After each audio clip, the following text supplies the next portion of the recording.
Hey guys, तो स्वागत है आपका कैप्टन B2 के चैनल में, जहां आज हम स्पाइडरमैन नो वे होम के ट्रेलर में दिखे कुछ मिसलीडिंग सीन्स के बारे में बात करेंगे। साथ ही साथ ट्रेलर में दिखे पीटर के ड्रेस कोड के बेसिस पे मूवी का सीक्वेंस भी जानेंगे, जैसा कि मैंने आप लोगों को शैंग-ची के बारे में बताया था उसका ट्रेलर ब्रेकडाउन में। इसके अलावा मूवी में दिखने वाले विलन से जुड़े कुछ सवाल, जैसे कि वो जिंदा कैसे हुए, क्योंकि जिस ग्रीन गॉब्लिन का पंपकिन बॉम्ब हमें दिखाया गया वो तो पहले ही पार्ट में टपक गया था। और भी बहुत कुछ डिस्कस करेंगे जो कि मेरे क्विक ब्रेकडाउन में रह गया था। लेकिन वीडियो स्टार्ट करने से पहले thank you to each and everyone जिन्होंने कमेंट सेक्शन में कहा था कि भले ही मेरा ब्रेकडाउन डिले हो लेकिन वो उसको देखना चाहते हैं, तो this one is for you guys.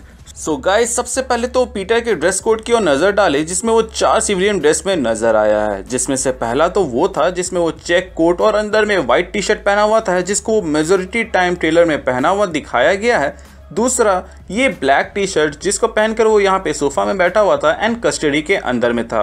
Basically ये वही टी शर्ट है जिसको वो होम कमिंग में भी पहना था उस वक्त जब टोनी इसको घर के पास ड्रॉप करने के लिए आया था। एंड इसके बाद आता है उसका तीसरा ड्रेस, जो कि काफी हद तक टोबी मैगवायर के ड्रेस से मैच खाता है, जो कि बिल्कुल भी कोइंसिडेंस नहीं है, क्योंकि जिस सीन में हमें ये वो ड्रेस पहना हुआ नजर आता है उसी सीन के सीक्वेंस में ही हमें डॉक्टर ऑक्टोपस और ग्रीन गॉब्लिन का हिंट मिलता है। तो आपको क्या लगता है कि इतना बड़ा कोइंसिडेंस कैसे हो सकता है? उस पर चर्चा करेंगे थोड़ी ही देर में। लेकिन और एक ड्रेस जो कि हमें ट्रेलर में नहीं दिखाया गया लेकिन हमें मालूम है कि वो पहनेगा, उसके बारे में बात करते हैं। तो गाइस, ट्रेलर निकलने से पहले हमें 3 इमेजेस दिखाए गए थे इस मूवी से रिलेटेड, जिसमें हम पीटर, MJ एंड नेड को देखते हैं, जिसमें वो ब्लू शर्ट पहना हुआ रहता है। एंड अगर आप ध्यान से देखो तो जब डॉक्टर स्ट्रेंज पीटर के सोल को बाहर निकालते हैं तब वो हमें इसी ब्लू शर्ट में दिखता है। मतलब कि यहाँ पे सीक्वेंस कुछ इस तरह हो सकता है कि पीटर, नेड और MJ सैंक्टम सेंटोरम जाते हैं इस बॉक्स को चुराने, और इस बॉक्स को चुरा के वो बाहर तो आ जाते हैं लेकिन डॉक्टर स्ट्रेंज वहां पे आ जाते हैं और उसके बाद से यहाँ पे मुठभेड़ शुरू हो जाती है। अब हम लोग ट्रेलर में दिखाए गए सीन्स के हिसाब से सीक्वेंस वाइज चलते हैं। ट्रेलर में हमें वेस्ट 31st स्ट्रीट दिखाया जाता है, जो कि वही जगह है जहां पे फार फ्रॉम होम खत्म हुआ था एंड उसकी सच्चाई लोगों के बीच आई थी। एंड जिसके बाद से लोगों ने यहाँ पे टारगेट करना शुरू किया। उसके बाद पीटर MJ को वहां से लेकर निकल जाता है ब्रुकलिन ब्रिज के ऊपर, जहां से गिर के ही ग्वेन स्टेसी की मौत हुई थी कॉमिक्स के अंदर। और अगर हम इस ट्रैम को कंसिडरेशन में लें तो स्पाइडरमैन 1 का ट्रैम एंड मैरी जेन को बचाने वाला सीन कौन ही भूल सकता है। इसके बाद वो घर आता है जहां वो अपने आंट के साथ बैठ के डेली ब्यूगल देख रहा होता है और फिर उसको पकड़ने के लिए वहां पे पुलिस जाती है, जिसके बाद से उसको कस्टडी में ले जाया जाता है। क्योंकि आप देख सकते हैं कि जब वो सोफा में बैठा हुआ था तो जो चेक पैंट वो पहना हुआ था सेम वो यहाँ पर भी पहना हुआ रहता है। उसके बाद से उसको कस्टडी से छोड़ दिया जाता है, क्योंकि तभी तो वो अपनी नॉर्मल लाइफ जीने जाता है। लेकिन वो देखता है कि लोगों को जब पता चल गया कि यही स्पाइडरमैन है तो उसकी जो प्रतिक्रिया आ रही है वो सिर्फ इसको ही नहीं बल्कि इसके जो चाहने वाले हैं या फिर इससे जो रिलेटेड है उनको भी कुछ ना कुछ प्रॉब्लम फेस करवा रही है, जिससे पीटर को बुरा लगने लगता है और वो डॉक्टर स्ट्रेंज के पास जाता है मदद मांगने, जिसके बाद से डॉक्टर स्ट्रेंज इस स्पेल को परफॉर्म करते हैं। लेकिन वहां पे गड़बड़ी हो जाती है जिसके बारे में उनको वहां पे पता नहीं चलता है, जिसके बाद से वहां पे अलविदा कहने से पहले डॉक्टर स्ट्रेंज वार्न करते हैं पीटर को कि 2 जिंदगी जीना प्रॉब्लम करेगी। जिसके बाद वो MJ को फिर से पटाने में लग जाता है एंड शायद तक ब्रिज में जिस औरत से वो बात कर रहा है वो असल में MJ की मॉम हो सकती है। सूट वूट में कन्हैया गया है किसी औरत से बतियाने के लिए, तो वो कोई ऐसी वैसी औरत तो होने सी रही। और जिस ब्रिज में खड़ा होकर पीटर यहाँ पे बात कर रहा होता है वहीं पे अचानक से पंपकिन बॉम्ब आएगा, जिसके बाद से पीटर का टिंगल एक्टिवेट होगा और उसके बाद उस ब्रिज में फाइट शुरू होगी जहाँ पे गॉब्लिन और डॉक्टर ऑक्टोपस आएंगे। अब ये ब्रिज के नीचे हडसन रिवर है, जो कि वही रिवर है जिसमें डॉक्टर ऑक्टोपस डूब के मरते हैं और देखने से भी लग रहा है कि वो वहीं से वापस आ रहे हैं, जो कि अल्फ्रेड मोलिना सर की कही गई बातों को सही साबित करता है, जहां पर उन्होंने कहा था कि मेरी कहानी जहां पर खत्म हुई थी वहीं से शुरू हो रही है। बट इस मूवी के अंदर वो सैम राइमी वाले टाइमलाइन में नहीं बल्कि टॉम हॉलैंड वाले टाइमलाइन में आ रहे हैं।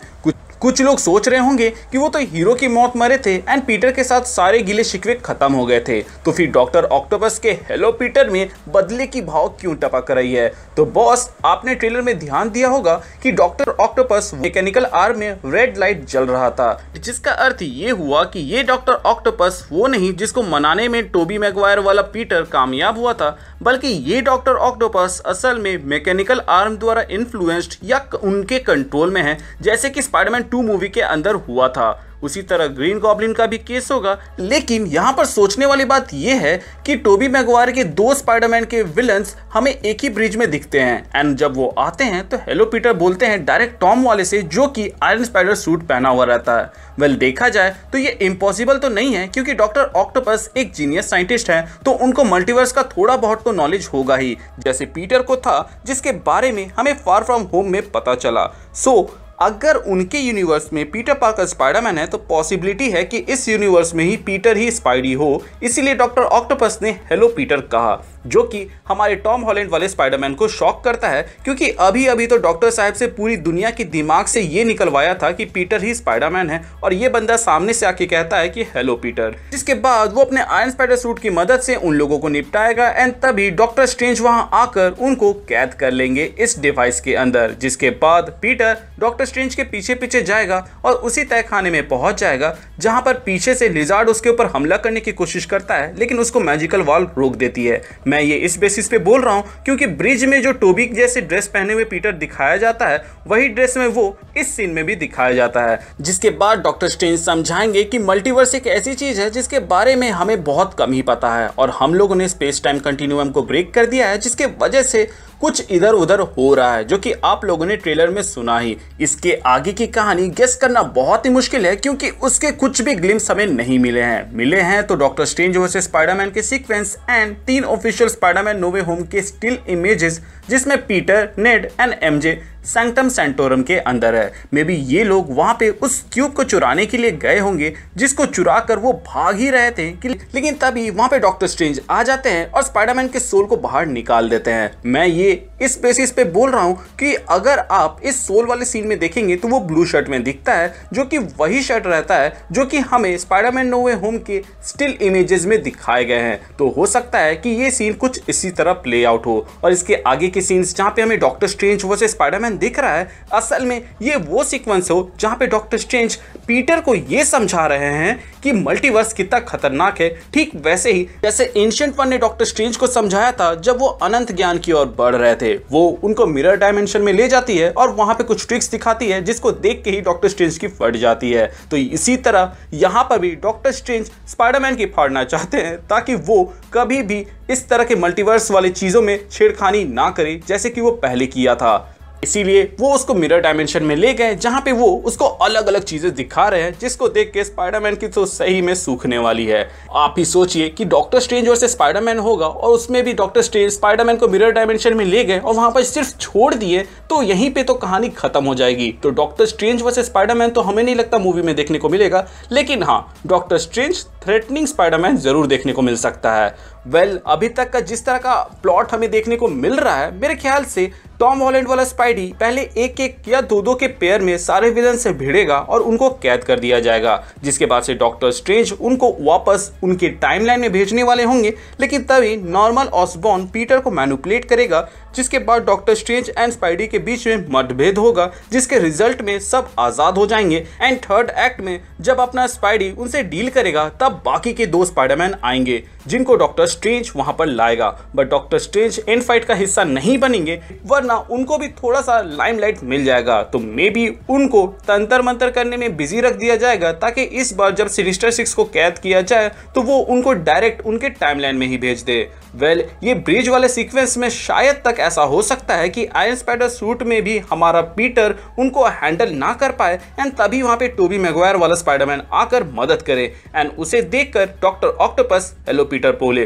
वेल, मैं पर्सनली तो इतनी जल्दी टोबी के स्पाइडरमैन को डॉक्टर ऑक्टोपस के अगेंस्ट देखना पसंद तो नहीं करूंगा, लेकिन अगर दिखा भी दिया जाए तो कोई हर्ज नहीं। अब आते हैं कि वोंग ने क्यों डॉक्टर स्ट्रेंज को मना किया था ऐसे स्पेल करने से, एंड वो कहां गया। अब वो कहां गया वो तो आप पोर्टल में दिख रहे इस स्तंभ से ही बता सकते हो, क्योंकि सिमिलर स्तंभ हम लोगों ने कमर ताज में भी देखा हुआ है। एंड वोंग यहाँ पे वो मैजिक करने से इसलिए मना कर रहा था क्योंकि ये डार्क मैजिक या ब्लैक मैजिक के अंदर आता है। एज आप देख सकते हैं कि जब डॉक्टर स्ट्रेंज यहाँ पे अपने रिचुअल्स को परफॉर्म कर रहे होते हैं, तब उनके हाथ में एक कट रहता है, जो कि ये इंप्लाई करता है कि उन्होंने शायद तक अपना खून भी दिया है।